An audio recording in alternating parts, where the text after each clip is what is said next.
Soy Pedro Leal, de Mater Spei, y todo lo que vais a ver a continuación procede de un amor intenso al Papa y a la Iglesia, en un esfuerzo por proporcionar datos y testimonios que puedan servir para llegar a conocer lo que realmente sucedió en Garabandal.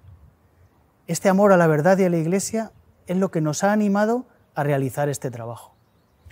Nos sometemos a la autoridad de la Iglesia, a quien corresponde el juicio definitivo sobre estos hechos.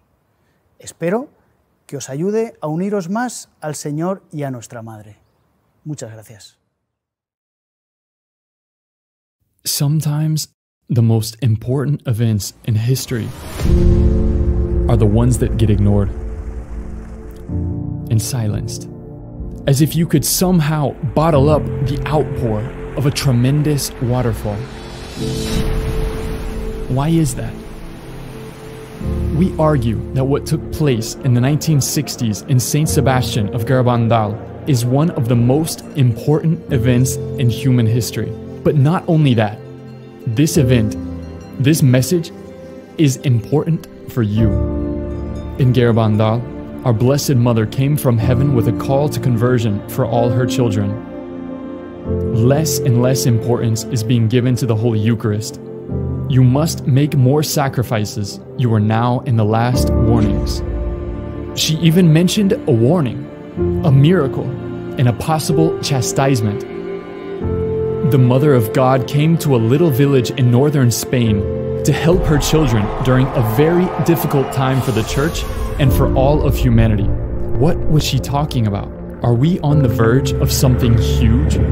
Many priests, bishops, and cardinals are leading souls to perdition.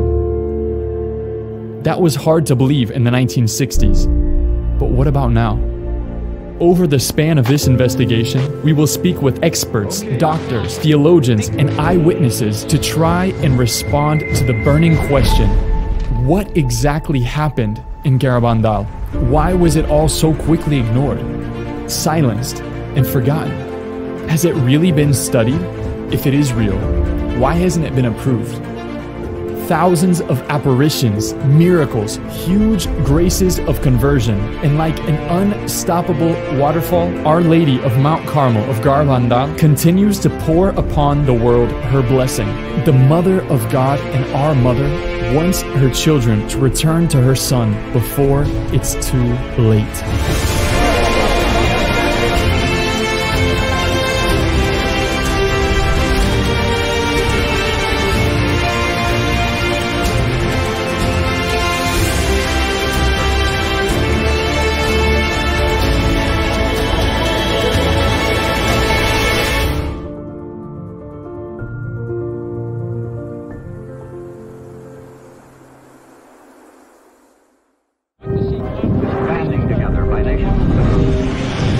Soy el padre José Luis Saavedra, soy doctor en Teología por la especialidad de Historia en la Universidad de Navarra. Bueno, soy Jorge Fernández Díaz, soy ingeniero industrial, inspector de trabajo, pero toda mi vida, durante 40 años hasta ahora, ininterrumpidos, pues he estado en la vida pública. Yo me llamo Ángel María Rojas. Entré hace más de 62 años en la Compañía de Jesús. Me ordené de sacerdote hace un poco más de 50 años. Soy Javier Paredes, catedrático de Historia Contemporánea de la Universidad Estatal, y entonces comprenderás que yo las apariciones de Garabandal las vea también con mentalidad histórica. En cada lugar de apariciones, el mensaje que Dios permite dar a la Virgen o que da Dios mismo a través de ella viene a ayudar a la Iglesia de una manera concreta en su tiempo y la sociedad y la historia real en la que está viviendo. Lourdes era una lucha contra el racionalismo. La Virgen le pidió a Bernadette beber barro y comer hierba. La gente estaba escandalizada cuando vio eso y hoy 5 o 6 millones de personas visitan Lourdes cada año. Fátima, la lucha contra el comunismo, el daño que iba a hacer una ideología que se convirtió en un totalitarismo que acabó con millones de personas. En Garabandal, el mensaje es todavía más fuerte. Bueno, creo que el momento en el que la Virgen viene aquí, a San Sebastián de Garabandal, es un momento, desde mi punto de vista, muy especial. Eso en la historia de la Iglesia, claramente. Garabandal coincidió en sus años con los mismos años del Concilio Vaticano II. Garabandal empezó en el 61, terminó en el 65, el concilio empezó un poquito después y terminó el mismo año. El Concilio Vaticano II, año 62, 65, y la Virgen, mientras tanto, está aquí apareciéndose y diciendo unos mensajes. Uno entiende ahora, pues, con mucha más profundidad, el porqué de en ese momento histórico. Durante el siglo XIX triunfa una idea que venía arrastrándose desde siglos, concretamente desde la ruptura de la cristiandad desde Lutero, que era la introducción del concepto de autonomía del hombre. El hombre es un ser autónomo que se puede dar a sí mismo sus propias leyes.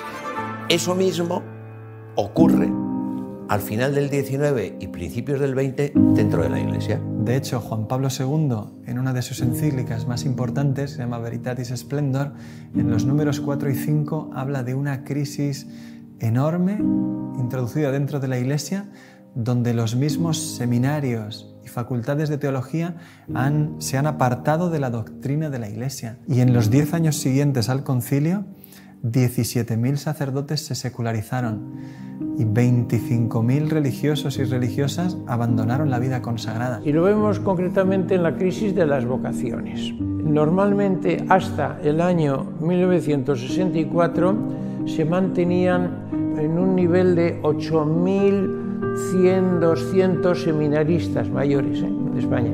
El año 1964 baja al número de 1.000 y se mantiene en 1.000 algo. O sea, la crisis en torno a los años siguientes al concilio fue increíble, increíble. En el año 62, exactamente cuando empieza el Concilio Vaticano II, se produce la crisis de los misiles entre Estados Unidos y la Unión Soviética, con ocasión de la colocación de aquellos misiles que había instalado la Unión Soviética en la Cuba de Fidel Castro. Eso es octubre del 62. Sabemos que se estuvo al borde de una guerra y ahí parados, esperando órdenes, y mientras tanto el teléfono rojo sin parar de comunicar entre Kennedy, Khrushchev, etcétera, etcétera.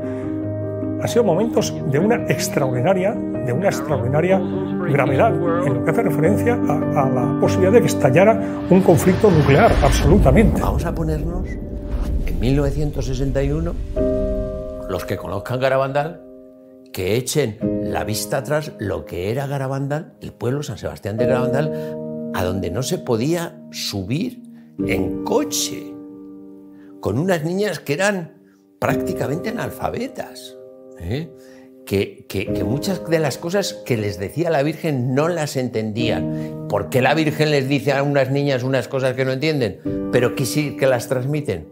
Porque Garabandal es una aparición para todos nosotros.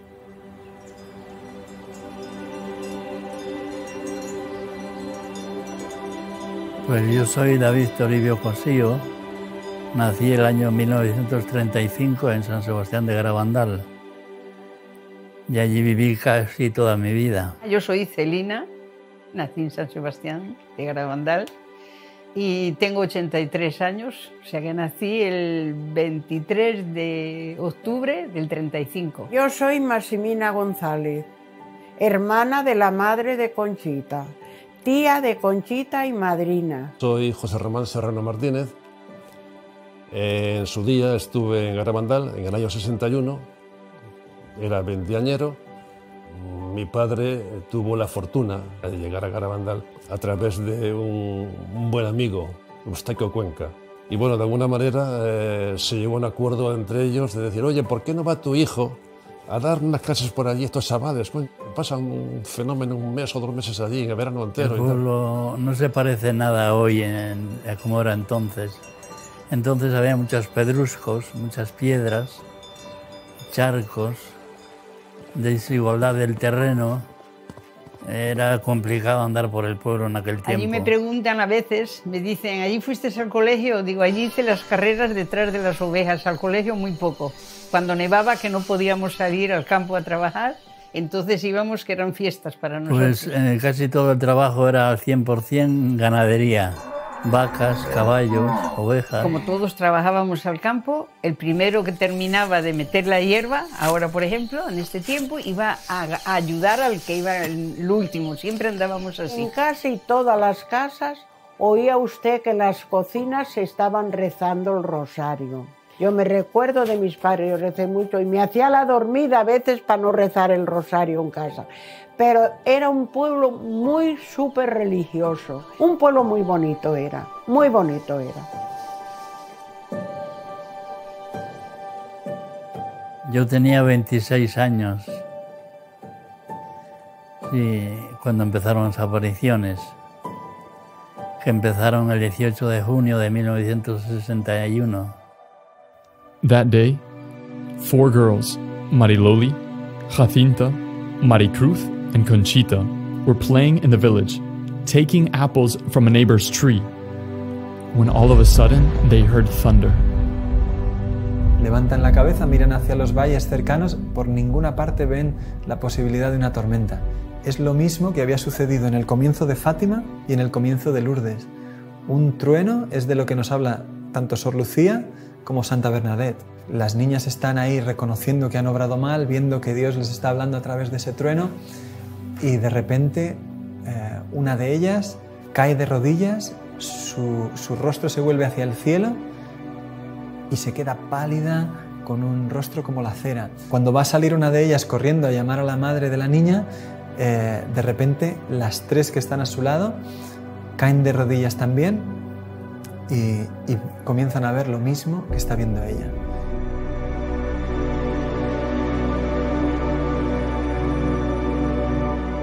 Es un ángel y sin decirles nada les llena como de asombro. De hecho, cuando salen del éxtasis, desconcertadas y como en silencio, deciden ir corriendo a la iglesia. Cuando van bajando, una niña les dice: ¿pero dónde venís así?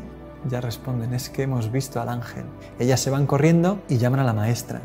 Queda tan asombrada la maestra que les dice: vamos a ver 2 o 3 días si esto continúa. O sea, ella se ve que confía en sus alumnas, que sabe que son chicas normales y que lo que les ha sucedido puede pasar. The next day, the parish priest, Father Valentin, spoke with them separately, without finding any differences in their testimonies. That afternoon, they went back to the calleja on their own. They prayed the rosary, but nothing happened, and they went home without having had any vision. Esa noche, cuando se van a acostar, las 4, cada una en su casa, escucha una voz que les dice: no os preocupéis, que me volveréis a ver.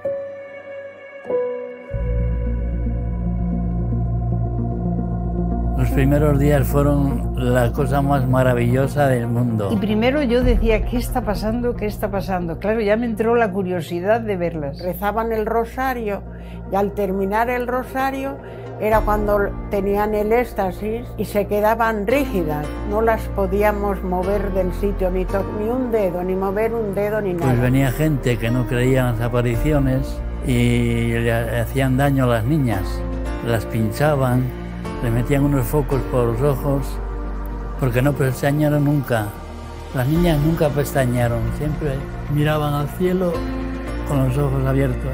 Entonces las madres vinieron donde nosotros llorando por el amor de Dios, cuidar de nuestras niñas que las están maltratando.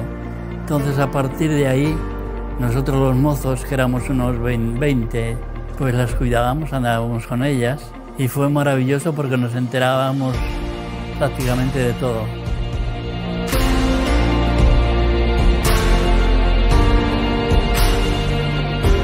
Pues el 4º o 5º día ya está el párroco tomando nota de lo que sucede y dice que hay 600 personas viendo los éxtasis y los domingos hasta 3000. Y es una aldea a la que hay que subir por un camino que es 1 hora andando y bien empinada la cuesta porque no se puede subir en coche. No había baños, no había apenas luz eléctrica, no había asfalto y se llena de gente aquello. El mero hecho de que haya tanta gente allí ya te está diciendo de qué es lo que estaban viendo. On July 1st, the angel announced a very special visit that would take place the following day. That day, July 2nd, 1961, the Blessed Virgin Mary would appear to them as Our Lady of Mount Carmel.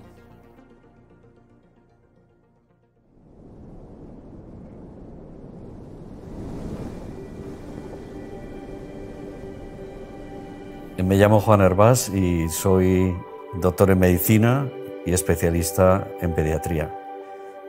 Me licencié en medicina en la Facultad de Medicina de Valencia, en España, y posteriormente hice estudios de posgrado en Estados Unidos. En 2 lugares he estado, en Einstein, en Nueva York, y en Harvard, en Boston. Verdaderamente Garabandal para mí constituye un hito dentro de las apariciones marianas. Desde el punto de vista profesional médico, la cantidad de médicos que aparecieron en Garabandal y estudiaron a las niñas, pues es que fueron muchísimos. Pero antes quizá empezaríamos diciendo algo sobre los protagonistas. Los protagonistas de Garabandal son 4 niñas de 11 y 12 años que vivían en esta zona aislada del norte de España, en la zona montañosa, y que por ese aislamiento tenían una edad que probablemente era inferior, quizá tuvieran 8 o 9 años de edad psicológica. Tuvieron, se dice que entre 2.000 y 3.000 apariciones, acompañadas con éxtasis muy prolongados, de incluso 6 y 7 horas de duración. Todo esto, unido a fenómenos extraordinarios visibles, hizo que vinieran muchísimos médicos y también, ya digo, pues teólogos. Por eso, en el cuadro que se llama La Calleja, pusieron maderas por arriba y por abajo para que no entraran a tocarlas. Intentaron moverlas muchos. Yo personalmente intenté elevarlas, cogerlas, las asilas y levantarlas estando en éxtasis, y bueno, imposible. Salían de la iglesia en éxtasis y tenían que subir a la calleja, debajo de los pinos. Entonces los mozos teníamos que ir uno por un lado, otro por otro, y unos delante y otros detrás. Era una sensación rara. Corriendo, y de vez en cuando, pues, pegaban un giro, porque por la calleja de no sé qué, por la calleja de no sé cuál, hasta que en algún momento empezaban a correr de tal manera que levantaban los brazos en cruz y parecía que en lugar de correr volaban a una velocidad tremenda. Nosotros no éramos capaces de seguirlas. O sea, a esa velocidad había un momento en que de vez en cuando pegaban un frenazo en seco. Y nosotros, en lugar de frenar, lo que hacíamos era salir todos disparados porque no podíamos frenar en seco. Y luego, con los brazos en cruz, cogían carrería otra vez hacia atrás, a la misma velocidad que corrían y volaban hacia adelante. Y luego eso se trasladó ya, y en lugar de hacerlo en el pueblo nada más, corrían monte arriba. Y de noche corrían monte arriba, todos con luces, con linternucas, como pudiéramos y tal. Y por aquellos andurriales, pues te pegabas unos porrazos tremendos, te caías 20.000 veces. Ellas nada. Por ahí subían a los pinos, bajaban, daban un recorrido por todos los lados y al final acababan en casa. Y claro, en esas correrías, pues mucha gente se dejaba los zapatos o lo que fuera. Y bueno, tanto es así que en algún momento, en casa de Conchita dijo a Serafín, a su hermano: oye, que me dice la señora que ha perdido el zapato no sé qué, vete a tal sitio que ahí está. ¿Qué dices? De noche y tal. Que sí, que vete, no sé qué, mira, pegando a la cuadra de no sé quién, ahí arriba, antes de llegar a los pinos tal, ahí está. Y Serafín, el bueno de hombre, pues corría y hacía lo que decía su hermana, y bajaba con el zapato. Las niñas entraban en trance, que es un estado alterado de conciencia con abolición sensorial. El fenómeno se iniciaba con una hiperextensión del cuello, muy brusca. Caían de rodillas cuando estaban juntas al mismo tiempo, pero la caída era absolutamente imposible. Y son unas piedras tremendas que, bueno, que al caer de rodillas, subían los porrazos, y sin embargo, al levantarse, miraba las rodillas y estaban intactas, y no tenían ni moratones, ni ninguna rojez, nada de nada. Perdían la sensibilidad táctil y la dolorosa, de forma que se les podía pinchar y quemar. Cuando dormías allí, las metían agujas, esas de coser sacos de aquella época, que tenían la punta, digamos, curvada para coser sacos, y allí que sin ningún problema despinchaban. Pero que ellas no sentían absolutamente nada.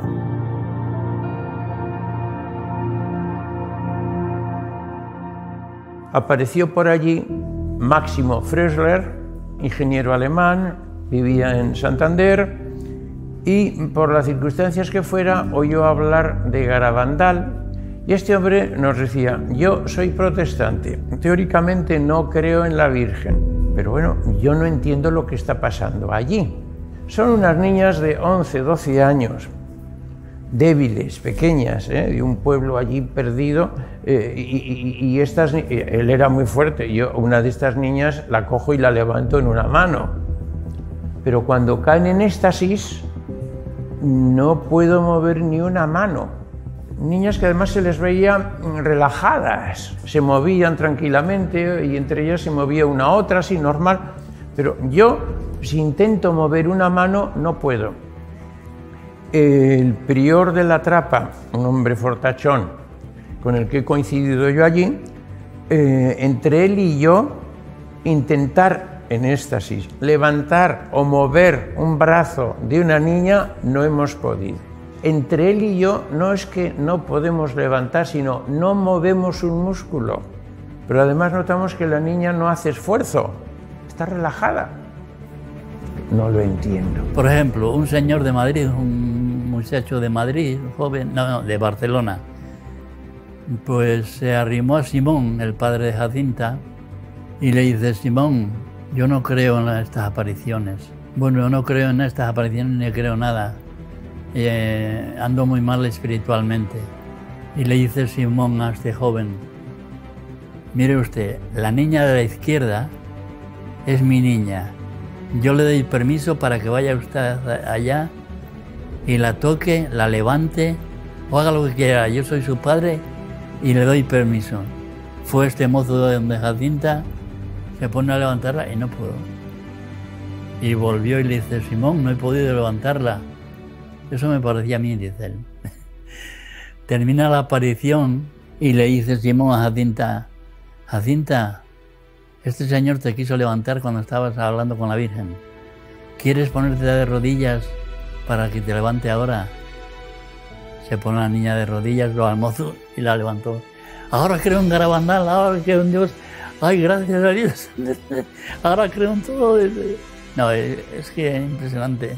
Es que sería incontable decir todo lo que ha sucedido en Garabandal desde estos primeros días. Es absolutamente desconcertante.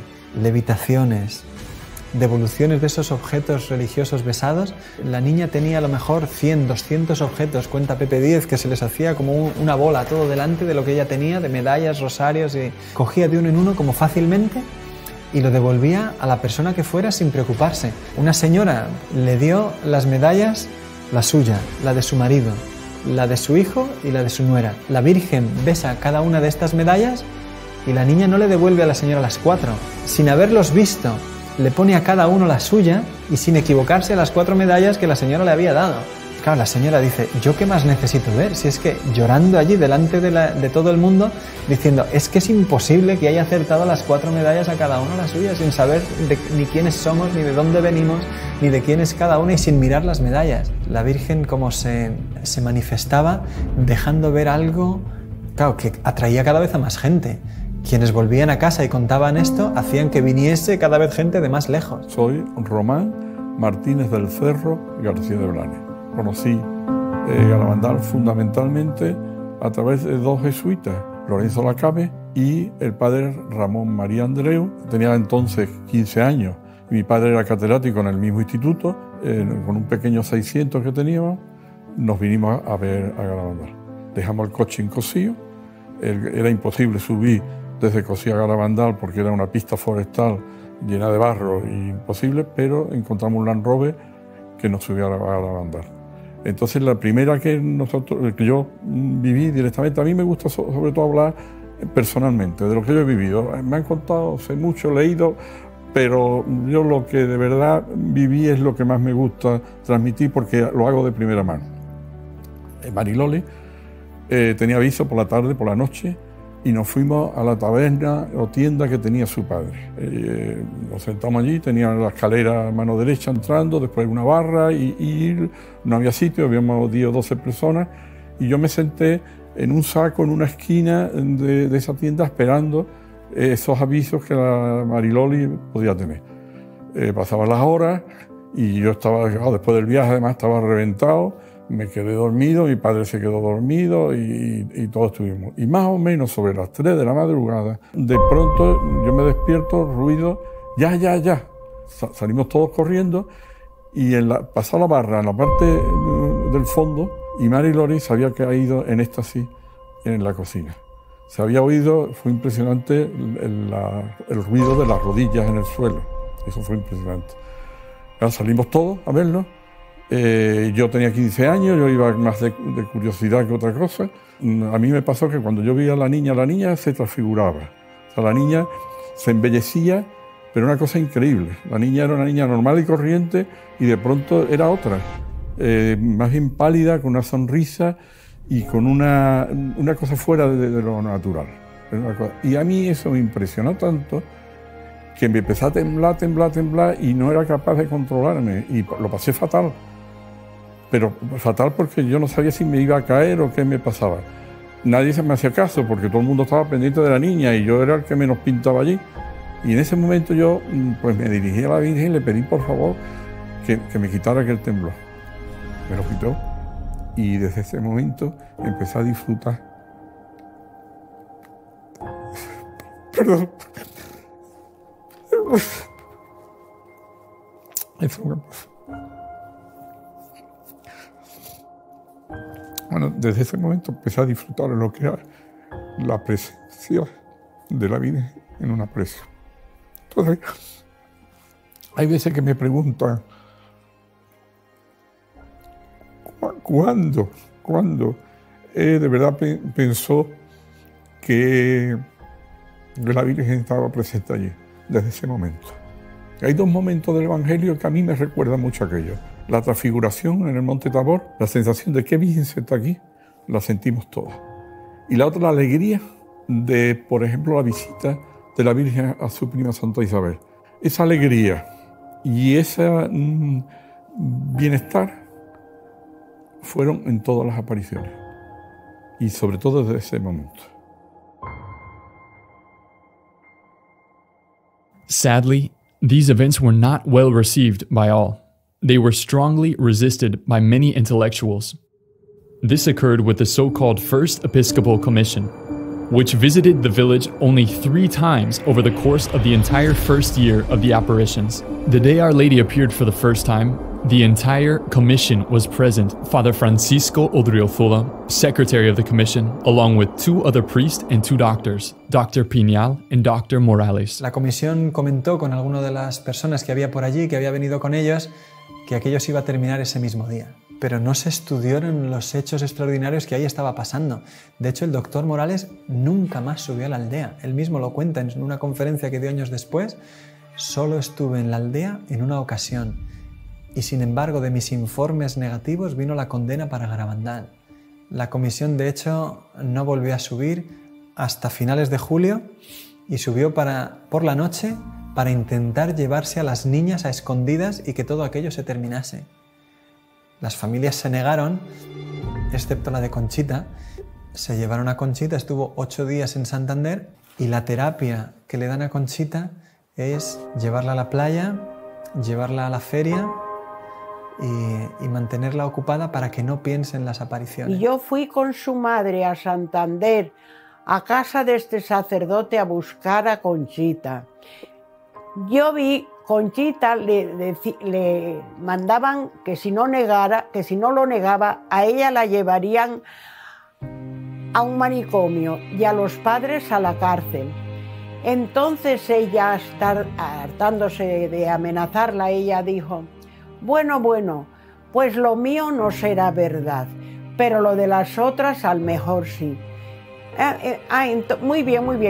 Muy bien, Conchita, la palmearon porque ya lo había negado. El día siguiente de que Conchita volvió de Santander, se reunieron los teólogos y médicos de la comisión con las personas en el pueblo que quisieran interesarse sobre las apariciones. Y allí acudieron médicos y sacerdotes que estaban estudiándolas por su cuenta. Hubo una reunión grande delante de la puerta de la iglesia que la cuenta el mismo doctor Ortiz, un pediatra de Santander que pasó más de 50 días estudiando los éxtasis. Tú figúrate, si un médico a una persona normal nos ve en 15 minutos, lo que supone que un pediatra de Santander recorra 90 kilómetros para estar 52 días estudiando los éxtasis un día tras otro y permanecer en la aldea. La cantidad de información que este hombre tenía sobre las apariciones es enorme. Y el doctor Ortiz, delante del papel que le muestran los teólogos y médicos de la comisión, dice, mira, la niña ha negado todo, esto se acabó. Dice, pero ¿cómo me explicas con esa firma lo que yo he probado científicamente, que ha sido una levitación? Es que he pasado mi brazo por debajo de la niña, ¿sabes? Vamos, o sea, es que es una prueba de lo más sencillo, ¿no? Explícame eso, ¿cómo lo ha hecho? No, eso ha sido epilepsia. Dice, bueno, pues pega unos botes bastante poderosos la niña, ¿no? Es que todo aquello se había firmado bajo una presión enorme sobre una niña de 12 años que apenas había salido de su aldea en toda su vida. No entendemos que haya en ello mala intención. Sin embargo, sí que es muy difícil entender bien lo que sucedió en Garabandal si uno no acude a todas las fuentes documentales que tenemos hoy. Hubo cosas en las que algunas personas tienen una responsabilidad seria. Y que poner eso a la luz de la verdad pues requiere volver a tomar en serio unos hechos que no han sido estudiados objetivamente quizás nunca. In spite of the contradictions, the events continued. On July 2nd, in secret, Our Lady had given the girls a message that they were to make public on October 18th.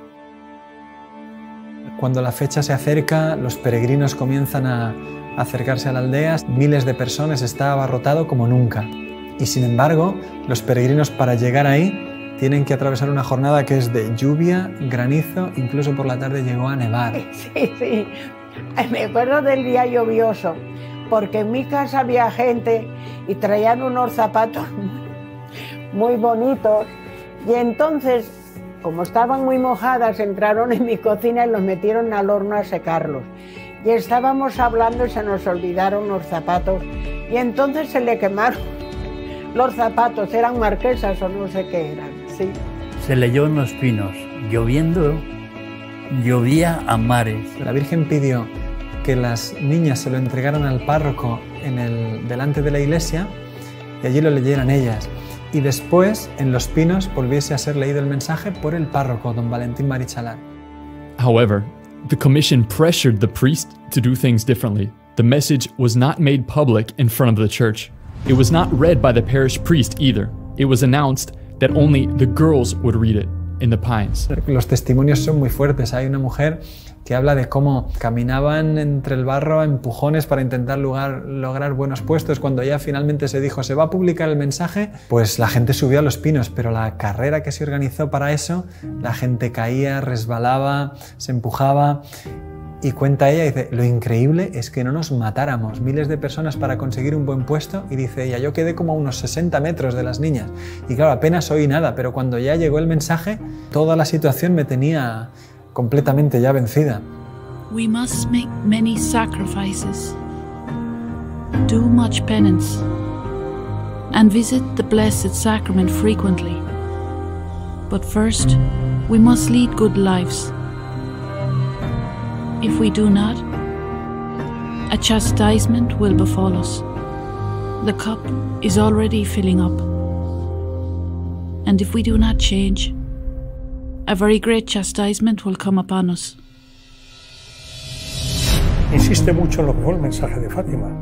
Estamos en plena guerra mundial, cuando viene la Virgen a Fátima, y dice que las guerras son consecuencias de los pecados de los hombres, y que por tanto tiene que haber conversión. Bueno, en Garabandal lo mismo. El primer mensaje que dice que el cáliz se está llenando de los pecados, de las ofensas a Dios que se están cometiendo, ¿no? Y que si no nos arrepentimos, si no pedimos perdón, si no nos sacrificamos, si no rezamos, pues que vendrá un castigo. Vendrá un castigo, ya anuncia el castigo. El mensaje hablaba efectivamente de un castigo. Se había hablado antes de un milagro, pero solamente a las niñas. Y eso comienza desde ahora a ser una parte importante en Garabandal, como una ayuda especialmente grande para un tiempo particularmente difícil de la historia. Sin embargo, en ese día el mensaje no se pudo entender. dijeron, toda esa preparación tan grande para un mensaje tan chiquito como sacrificios, visitar al Santísimo, todo eso ya lo sabemos, y un castigo muy grande si no cambiamos, pues ya lo sabemos. Las videntes después, durante los años posteriores a las apariciones, siempre han dicho, lo más fundamental que tenemos que poner en el centro son los mensajes. Lo que el cielo quiso hacer ahí, por lo que hubo tantos fenómenos extraordinarios, era para que prestásemos atención a lo que nos quería decir el cielo en esos mensajes. The failure of the first message was a setback for Garabandal. Many had expected something extraordinary, which is why, in spite of so many phenomena, many rejected the apparitions from that moment on. Pero las niñas, con toda esta situación de desencuentro respecto a las apariciones, empiezan a insistir cada vez más a la Virgen que les tenía que dar un milagro. Haz un milagro, que sea, aunque sea pequeño, como que volemos o que se haga de noche en pleno día, lo que sea, pero que la gente crea, que sepan que tú estás aquí. La Virgen siempre solía callar, no les respondía, incluso se ponía a veces triste y les decía, ya creerán. Pero un día el ángel les dijo, Dios va a hacer un milagro a través de ti y de mí. El 18 de julio, la Eucaristía, cuando recibas la comunión, que él le traía muchas veces de manera mística, espiritual, ese día será visible para todos los que estén en la aldea. Ella creía que se veía siempre, vaya, y le llamaban el milagruco. Y ya cuando dijeron que iba a ser el 18 de julio, creo que era, pues toda la gente que estaba allí por la mañana ya estaba, el pueblo creo que estaba abarrotado, creo porque yo casi no lo veía. Entre unas 8 o 10.000 personas, creo que cuenta la policía, que había en la aldea ese día. Aquello fue pasando el día, coincidió que había baile, estaba tirando hasta cohetes, ya no se sabía si por el baile la Virgen vendría o no, y un poco la desesperación de todos de que no se producía el milagro que todos queríamos ver. Pero venía una prima mía, ¡ay, qué gordísima va a ser! ¡Ay, Dios mío, va a pasar algo muy gordo! Porque aquí se siente la gente engañada, porque dice que no hay derecho, porque... Y le digo yo, Angelina, a ver, mira, ven, mira la cara de Conchita. Mira qué cara tiene Conchita. Digo, con estar viéndole la cara a ella, ¿tú te crees que tiene cara de preocupada? De que ha metido una mentira tan gorda y eso, yo nada más que hacía estar allí y ver a Conchita. Y ya, pues bueno, ¿qué le vamos a hacer? Dios quiere esto, pues con resignación nos fuimos ya para dormir a nuestra casa. Y en el momento que estamos en la calle, oímos un revuelo enorme. Y entonces ya los que estaban más cerca empezaron, ya están éxtasis, que están éxtasis, y claro, y nada más casi estar en éxtasis sale, y se da la vuelta, yo ya me la perdí entonces porque resulta que la gente se abalanzó detrás de ella y yo digo que pisamos a la gente. Cogí una linterna potente, yo estaba pegado a ella prácticamente y enchufándole con la linterna, prácticamente metida la linterna en la boca. Ella abrió la boca, sacó la lengua, no tenía absolutamente nada.